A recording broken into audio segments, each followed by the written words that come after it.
આમોદ શહેરના હૃદયમાં ગણાતા 100 વર્ષ જૂના ઐતિહાસિક ટાવરની હાલત આજે શહેરના ગૌરવને બદલે પાલિકાના પાપનું પ્રતીક બની ગઈ હોય.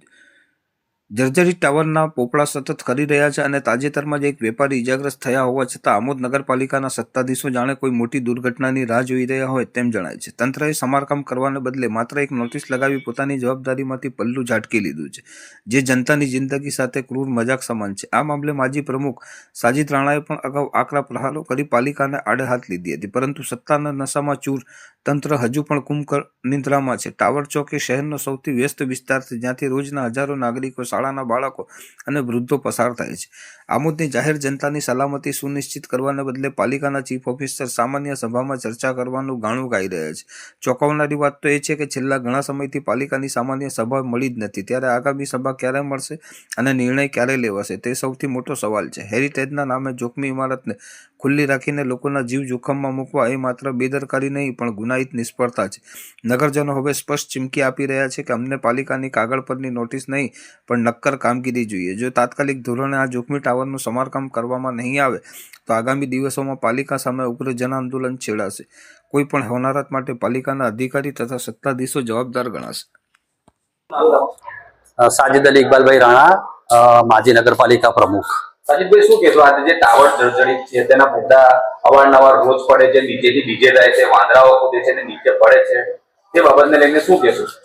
આ જે રિપેરિંગ કરવાની વાળી બાબતની અંદર આ જે જર્જરિત ટાવર જે છે એ ખરેખર બહુ વર્ષો જૂનો ટાવર છે. એને નગરપાલિકાએ નિયમ પ્રમાણે એની ચકાસણી કરવી જોઈએ. ચકાસણી કર્યા પછી એ જર્જરિત જે હાલતમાં છે તે ભાગ એને ઉતારવો જોઈએ. આપણે સુવિધા માટે ટાવર ઊભો કર્યો છે, વાત બરાબર છે, પણ કોઈ જાનહાનિ ના થાય એના માટે બી બહુ જરૂરી છે.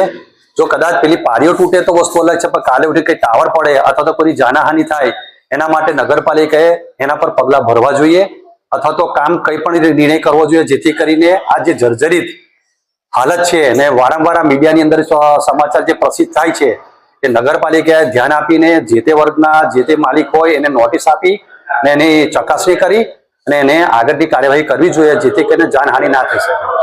અમે અગાઉ જોયું હતું કે કોંગ્રેસના શાસનની અંદર હવા એટલે પોપડા પડ્યા હતા, તરત તેને રિપેર કરવામાં આવ્યા. હા, અમે જે રિપેરિંગ કરવાના અમારા વહીવટમાં જ આવેલું હતું, અમે બધું રિપેરિંગ કરીને મૂકેલું હતું.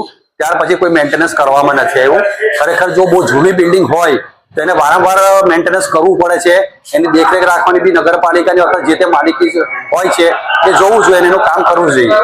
મુખ્ય અધિકારી એવું કહે છે કે આના જે મૂળ માલિક છે જેમણે બનાવેલું છે તે લોકો અને તોડવાની ના પાડે છે, તે બાબતે શું?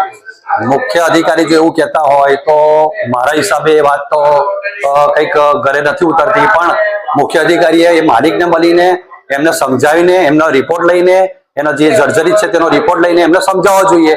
કાલે જાનહાનિ થશે તો એના માટે કોની પર ક્લેમ કરશે? કાલે કોઈ વ્યક્તિનું કંઈક આપણે કુદરત ના કરીએ, આપણે એવું ઈચ્છતા નથી, તો કઈ જાનહાન થઈ, પડી ગયું, કોઈને વાગ્યું, તેની જવાબદારી કોણ ફિક્સ તો કરવી પડશે જવાબદારીની.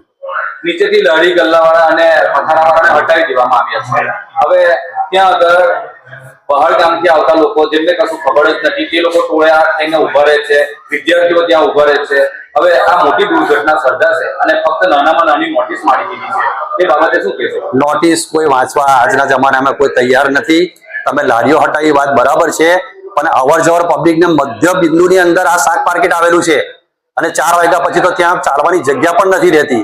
તો કાલે ઉઠીને કોઈ લેડીઝ કે છોકરાઓ અથવા તો કોઈ જાનવર કે કોઈની જાનહાનિ થશે તો તેની જવાબદારી કોની? જવાબદારી તો સ્વીકારવી પડશે ને. એના માટે નગરપાલિકાએ પગલાં ભરવા જોઈએ, એની કામગીરી કરવી જોઈએ ને એનું નિરાકરણ આવવું જોઈએ. આ વારંવાર મીડિયામાં આવવાથી ગામને બી બદનામી મળે છે.